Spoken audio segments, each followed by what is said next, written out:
Hi everyone, I'm here to speak to you a little bit about our interactive notebooks. So this is something that we've introduced in class in English and we've been using throughout the term. So hopefully you've got your interactive notebook at home. If you don't, then you can come pick it up from school or feel free to create a new one at home. So there are some really effective interactive notebooks that we're going to show you today, some examples of some student work to show how you can use both the left-hand side and the right-hand side as effectively as possible. So what I really like about this particular interactive notebook is the fact that they've got all the content that we've been doing in class on this right-hand side, and then their personal reflections are here on the left-hand side.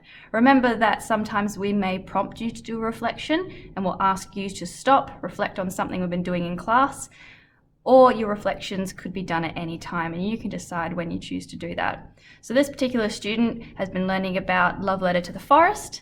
They've written some information here that we've asked them to do in class, and as you can see there's a reflection on the left hand side that correlates with what they were doing here.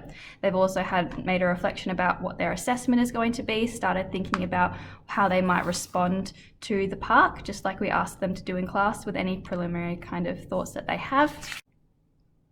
This is another really great page, so we've got examples of some do nows that this person has done on the right hand side, and then we've asked them to do a reflection on the park and how they feel about the park. Some of these reflections they've chosen to do themselves, thinking about how much they've learned, whether they already knew some of the content, and what sort of things that are new to them and what things maybe are more interesting.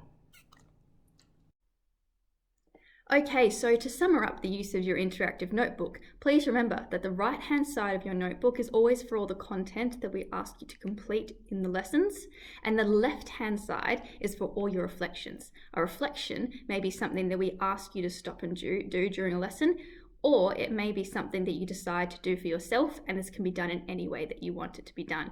Now, that being said, I'd like you to stop right now, go back to a new page on the left-hand side of your notebook and make a reflection on how you have used your interactive notebook so far this year.